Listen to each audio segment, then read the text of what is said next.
రోసయ్య గారి కుటుంబ సభ్యులు, ఉమ్మడి రాష్ట్ర శాసనసభ్యులు, శాసనమండలి సభ్యులు దయానంద్ గారిని, అదేవిధంగా ఆర్యవైశ్య కార్పొరేషన్ చైర్పర్సన్ కాల్వ సుజాత గారిని, చాలామంది ప్రముఖులు, ముఖ్యంగా ఉమ్మడి రాష్ట్రంలో మాతో పాటు శాసనసభ్యులుగా పనిచేసిన మిత్రులు, జగ్గయ్యపేట శాసనసభ్యులు తాతయ్య గారు, రాంబాబు గారు, శ్రీనివాస్ గారు, అదేవిధంగా గణేష్ మాజీ శాసనసభ్యులు నిజామాబాద్ గారు, చాలామంది మిత్రులు, చాలా సంవత్సరాలైంది వాళ్ళందరినీ కలవక. ఇతర రాజకీయ కార్యక్రమాలలో ఉంటూ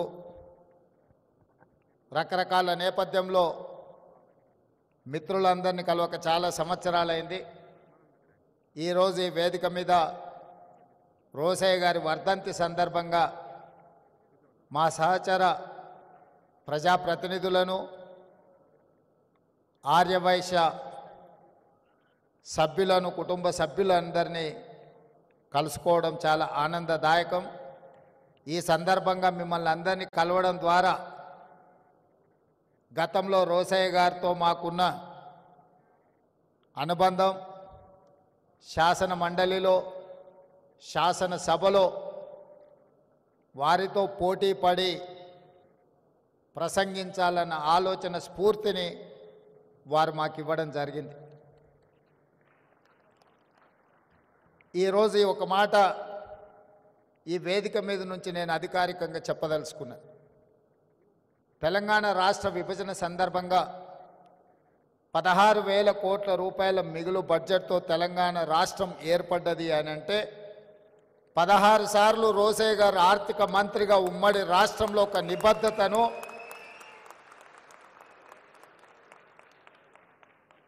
ఆర్థిక పరంగా ఒక క్రమశిక్షణను వారు పాటించారు. కాబట్టే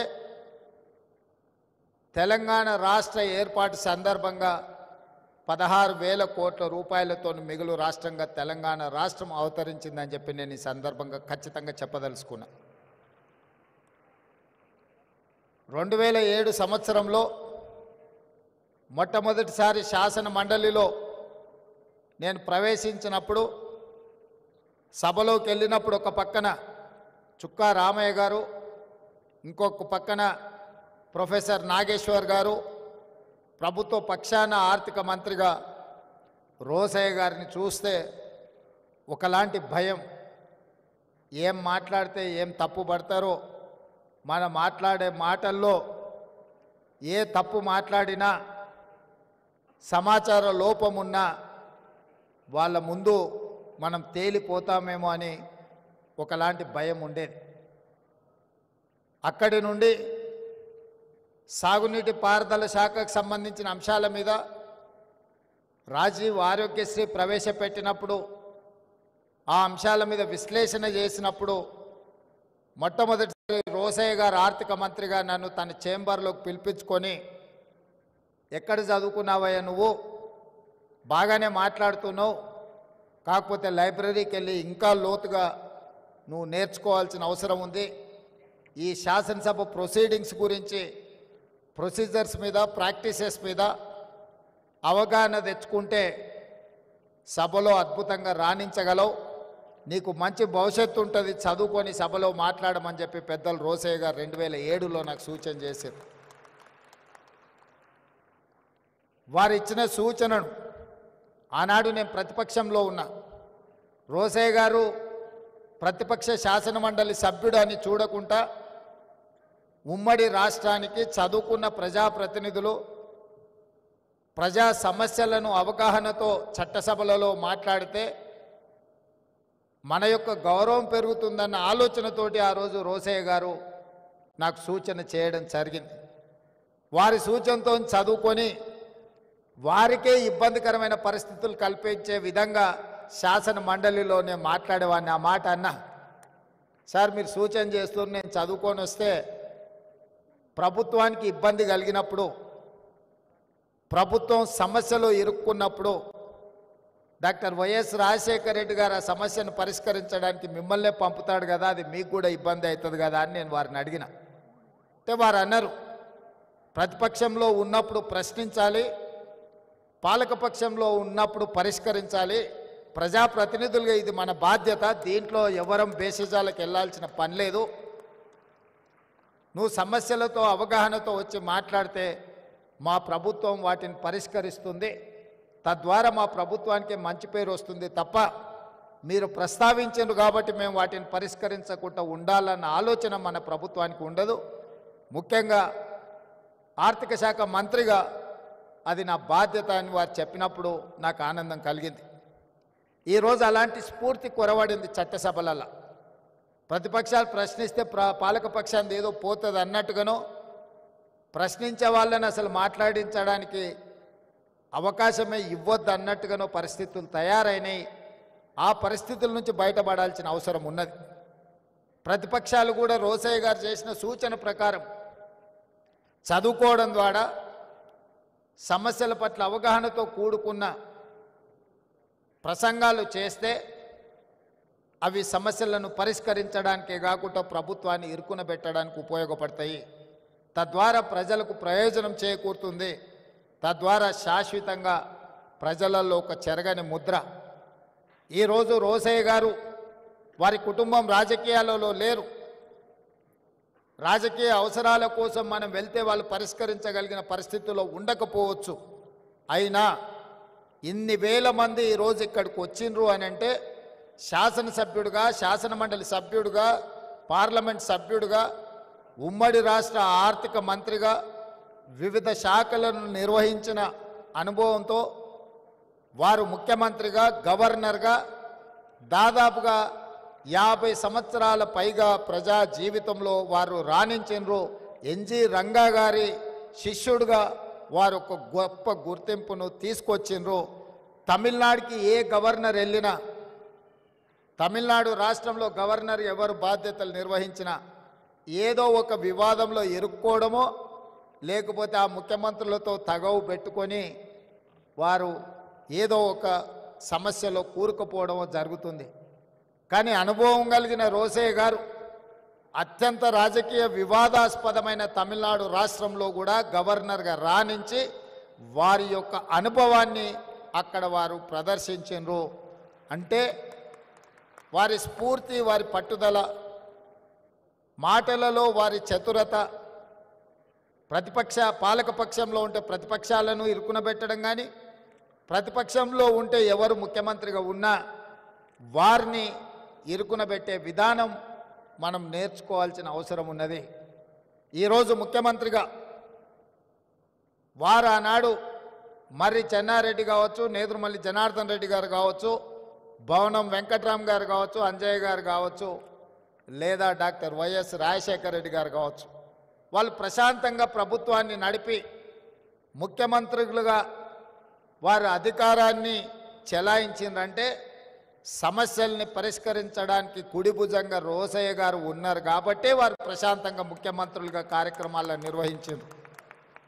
ఈరోజు తెలంగాణ శాసనసభలో రోసయ్య గారు లాంటి వ్యూహాత్మకంగా సమస్యల్ని పరిష్కరించగలిగిన సహచర నాయకులు లేకపోవడం కొట్టొచ్చిన లోటుగా కనిపిస్తుంది. అలాంటి సహచరుడు ఉంటే ముఖ్యమంత్రిగా ఎవరైనా అద్భుతంగా రాణించవచ్చని నేను ప్రగాఢంగా నమ్ముతున్నా. ఎందుకంటే ముఖ్యమంత్రిగా చదువుకొని రాకపోయినా గతం గురించి సంపూర్ణమైన అవగాహనతో, భవిష్యత్తు ప్రణాళికలతో రోసయ్య గారు సిద్ధంగా కూర్చునేవాళ్ళు. మనం విఠలాచార్య సినిమాలో చూసేవాళ్ళం.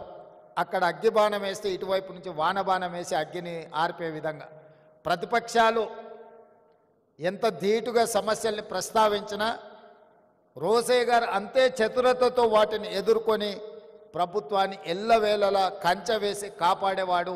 అందుకే ముఖ్యమంత్రులుగా ఎవరున్నా నెంబర్ 2 పొజిషన్ పర్మనెంట్, 1 పొజిషనే మారుతూ ఉండేది. అది విజయభాస్కర్ రెడ్డి అయినా, చెన్నారెడ్డి గారైనా, అంజయ్య గారైనా, భవనం వెంకట్రామ్ అయినా, డాక్టర్ వైఎస్ రాజశేఖర రెడ్డి గారైనా, ఇలా 1 పొజిషన్లో పాత్రలు ఎప్పుడూ మారేటివి. కానీ 1 పొజిషన్లో ఎవరున్నా టూ పొజిషన్ మాత్రం పర్మనెంట్గా కొణిజేటి రోసయ్య గారే ఉండాలి అని ఎవరు వన్కి వచ్చినా రోసయ్య గారిని కోరుకునే వాళ్ళు. పెద్ద ఆయన ఏ రోజు కూడా టూకి వచ్చిన కాబట్టి వన్లో ఉన్న వాళ్ళని జరిపి కూర్చోవాలని వారెప్పుడు తాపత్రయపడలే, తొందరపడలే.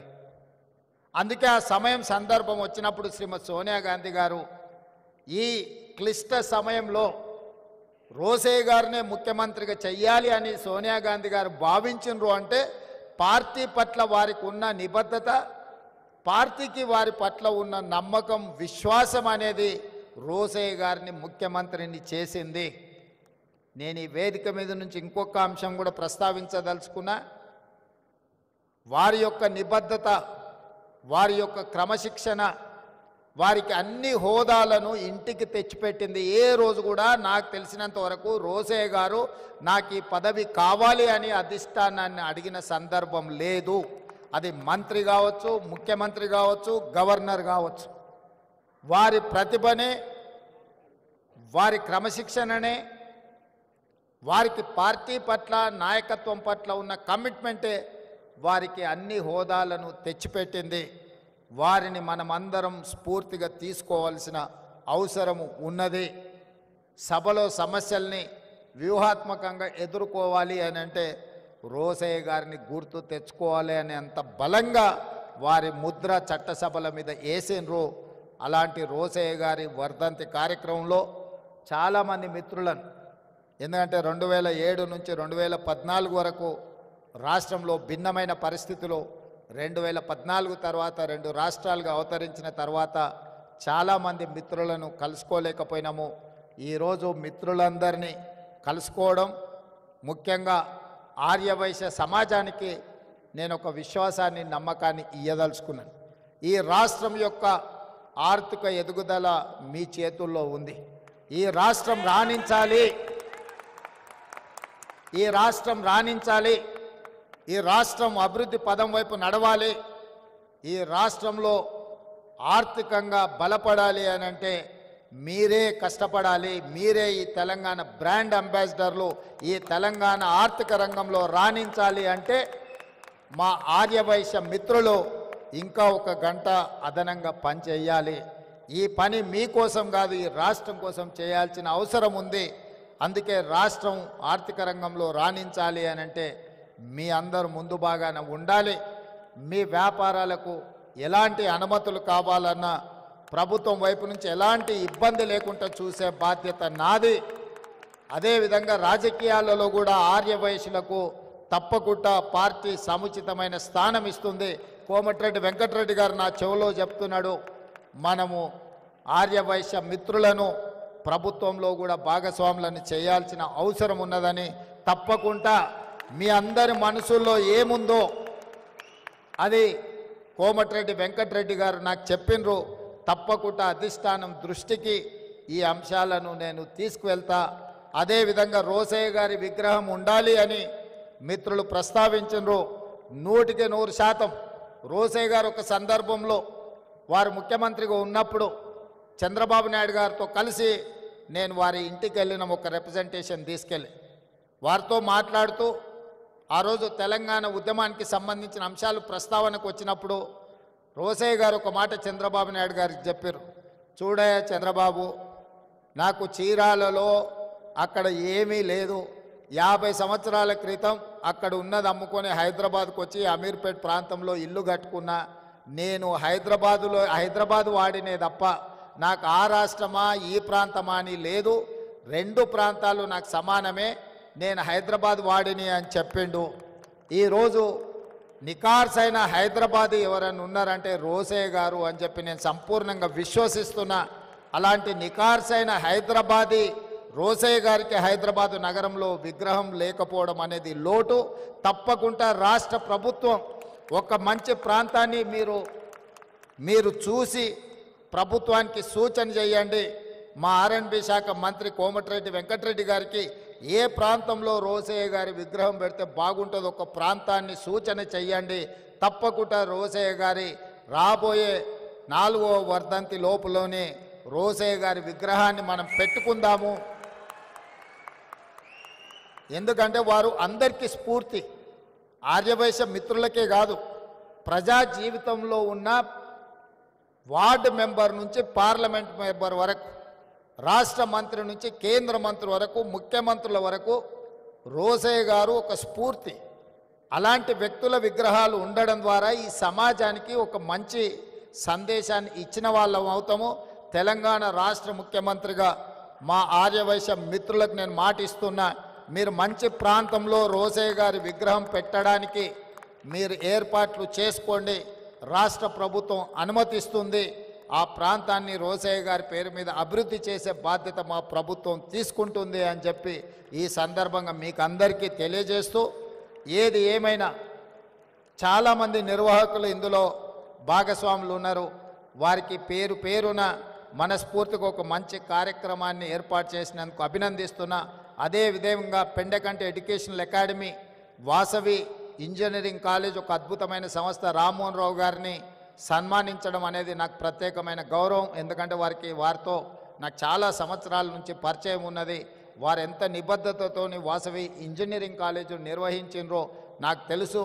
ఈ మధ్య కాలంలోనే ఫీ రియంబర్స్మెంట్ ఇష్యూస్ వచ్చినప్పుడు సిబిఐటి, వాసవి ఇట్లాంటి ఇన్స్టిట్యూషన్స్కి గ్రీన్ ఛానల్లో ఆ ఫీజు రియంబర్స్మెంట్ ఇవ్వాలి. ఎందుకంటే ఆ సంస్థలు లాభాపేక్ష లేకుండా ప్రజల కోసమే ఉపయోగపడే విధంగా సంస్థలు నడుపుతున్నారు అని చెప్పి మా అంతర్గత సమావేశంలో మా ఆర్థిక మంత్రి బట్టి విక్రమార్క గారికి నేను సూచన చేయడం జరిగింది. వాసవి ఇంజనీరింగ్ కాలేజ్, వాసవి సంస్థల్ని నిలబెట్టండి. నాకు పూర్తి సమాచారం లేదు, నాకున్న కొంతమేర సమాచారానికి ఆర్థికపరమైన ఇబ్బందులు ఉన్నాయని నా దృష్టికి వచ్చింది. ప్రభుత్వం వైపు నుంచి ఏమైనా బకాయిలు ఉంటే తక్షణమే ఆ సంస్థకు విడుదల చేయించే బాధ్యత కూడా నేను తీసుకుంటా.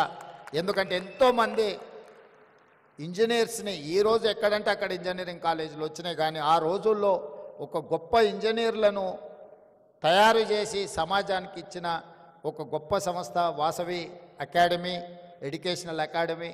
తప్పకుండా వాసవి ఎడ్యుకేషనల్ అకాడమీని తప్పకుండా పునరుద్ధరించడానికి అవసరమైన సహకారాన్ని అందించడానికి కూడా రాష్ట్ర ప్రభుత్వం సిద్ధంగా ఉన్నది. అదేవిధంగా రాజమౌళి గారు నాకు తెలిసి కుబేర టవర్స్ నారాయణగూడలో కట్టింది వారే. అప్పటి నుంచి వారు నాకు పరిచయం, వాళ్ళ కుమారులు కూడా నాకు తెలుసు. నేను ఆ కుబేర టవర్స్లో కొంతకాలం వ్యాపారం పరంగా అక్కడ రెంట్ కూడా నేనున్న, వారు గుర్తించినో లేదో నాకు తెలియదు, కానీ వీళ్ళందరినీ కూడా సన్మానించడం, కలవడం ఈ సందర్భంగా సంతోషం. ఏదేమైనా ఇంత మంచి కార్యక్రమాన్ని ఏర్పాటు చేసి రోసయ్య గారిని స్మరించుకునే అవకాశం ఇచ్చినందుకు మరొక్కసారి నిర్వాహకులకు ధన్యవాదాలు తెలియజేస్తూ సెలవు తీసుకుంటున్న మిత్రులారా.